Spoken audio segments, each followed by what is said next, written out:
Tank Davis lost. It's that simple. Gervonta Tank Davis lost on Saturday night against Lamont Roach. It's just that simple. And for some reason, every official in that building missed it. And you wonder why people think boxing is all rigged. There are so many people who believe boxing is rigged. And when you see stuff like what happened in this fight happen,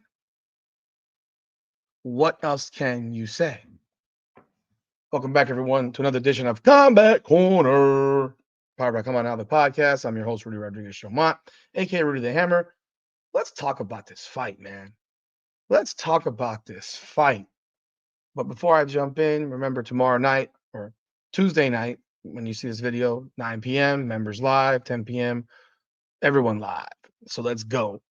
Gervonta Davis was expected to roll over Lamont Roach in this fight, and that didn't happen.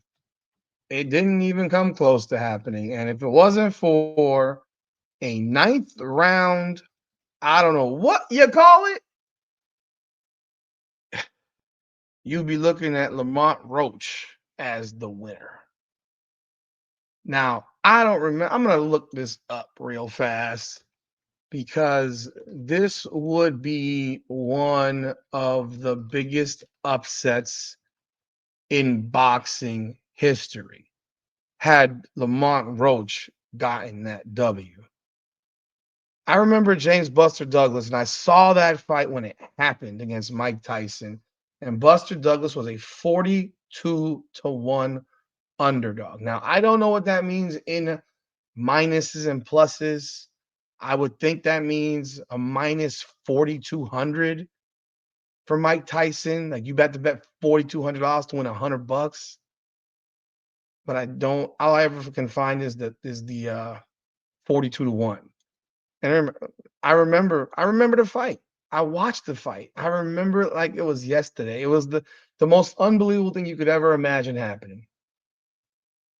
And that nearly happened on Saturday night. Gervonta Davis was minus 1,800. So I guess that would be an 18-1 favorite, while Lamont Roach was a plus 975. You had to bet $1,800 on Gervonta Davis to win $100. That's what you call a bad bet. You don't ever make bets like that unless you have money to burn. And usually he cashes those tickets. But what happened on Saturday night, he gets hit. He didn't look like he was hurt, but he goes to the right, takes a knee, then goes to his corner, has his face wiped off, and then he blames it on his hair having been done and his eyes were burning or something. And yet there's been already interviews with the hairstylist who said there were no issues at all. He had trained after that I did his hair and there were no issues. So what is it really? What really was it? It doesn't matter what it was because Gervonta Davis got a gift in this situation. And now Tank Davis is sitting here saying he wants a rematch as if he doesn't have one already written into the contract that requires he give Lamont Roach a rematch, because that was in the contract in the event that Gervonta Davis lost. Well, guess what? A draw is as good as a loss. You better run that back.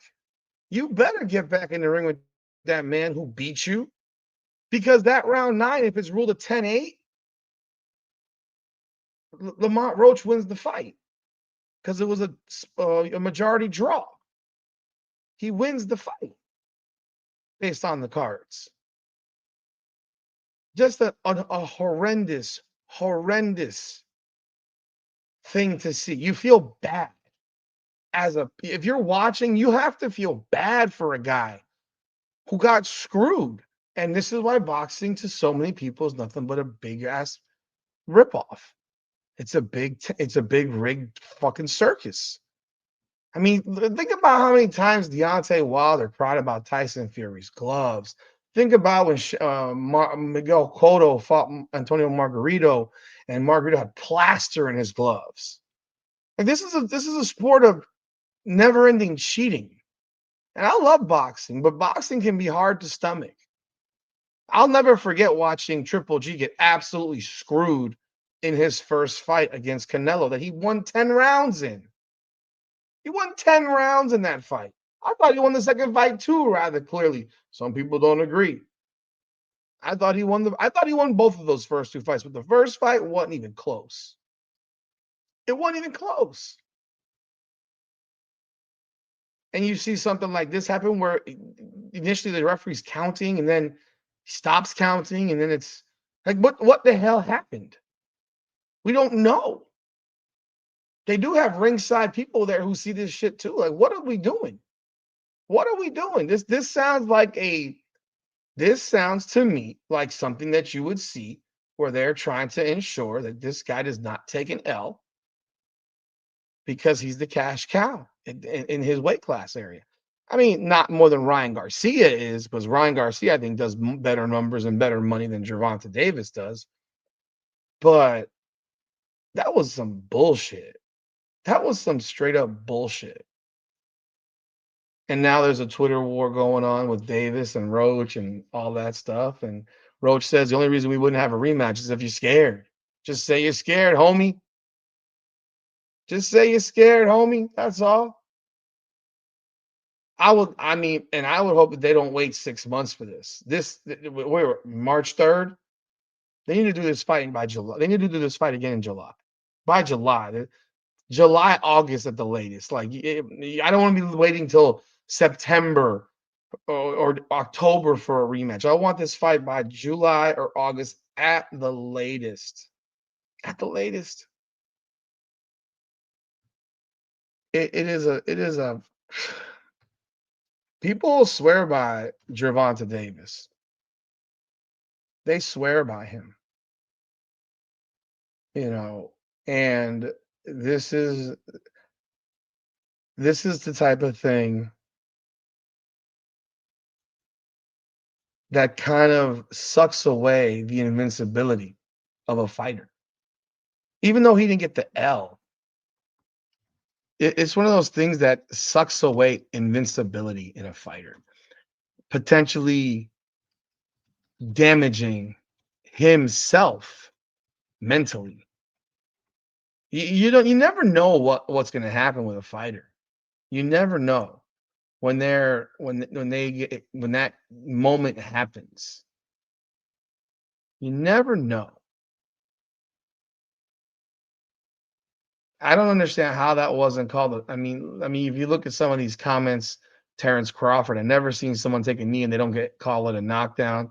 Must have forgot the rules for tonight. Dan Raphael. Note to fighters: don't get your hair done with weird shit during fight week. Lou DiBella, horrible that a fight of that magnitude was decided on a referee mistake, a mistake that should have been correctable. Can't just take a knee. Fight was that close, and Roach earned an immediate run back in my book. Um, like this is just not. This isn't good. This isn't good. It should not. This should not happen. Trying to find.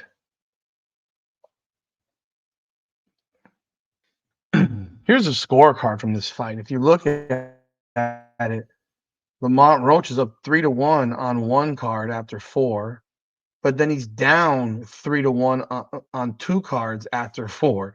Gervonta Davis is typically a very slow starter, so this is also a big problem when it comes to judging in boxing, that you can have three cards and one be the complete opposite of the other two. I mean, absolute complete opposite. The fact that Glenn Feldman has it 3-1 Roach after four, and he still ends up at 114 draw. And Steve Weisfeld has it 3-1 Davis after four, and he ends up at 114. It just makes it's if you thought the rules of MMA were complicated, or the way people judge fights in MMA were complicated, like, this is boxing. It's hands. It's freaking hands. It's a close fight. I get it, but you look at this one card here with Eric Marlinski. He had Tank up 5-1 after 6, and then he gives it to Roach 7 and 8. See, then this is where the massive disaster is, because that's not called a knockdown in round 9 on Marlinski's card. He actually gave the round to Tank Davis, and Tank Davis wins the fight by a count of 115-113 on Marlinski's card. If that is scored properly, you're never going to give him a 9-9. You'll never see a guy get called for a knock. Almost never see a guy get called for a knockdown and win the round. So you'd be looking at a 10-8 round for Roach, which means he wins the fight 114-113 on Eric Marlinski's card. And then on Glenn Feldman's card, he gave Tank Davis round 9. So that would be a 10-8 the opposite way. And now you're looking at 115-112. 115-112 on that card for Roach. And then on the card with Steve Weisfeld. But he gave Roach the round. And he has it at 114-114. He gave Roach round 7, 9, 10, 11, and 12. I mean, all three, like, you have differences in round 12, differences in round 11. Okay, everyone gave Roach round 10, differences in round 9, differences in round 8, differences in round 7, 6. Okay, everyone gave Tank round 6. Everyone gave Tank round 5. And then you have 4 has differences. Everyone gave Tank round 3. And then there's differences in round 2. And everyone gave Roach round 1. But you're looking at Roach winning this fight by unanimous decision.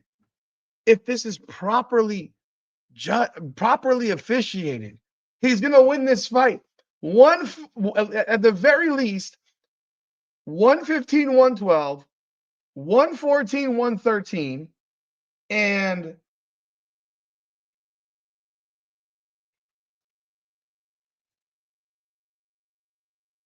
and 115, 114, 113 on Marlinski's card. It's a sweep. He wins by unanimous decision. Instead, we're looking at a freaking looking at a rematch.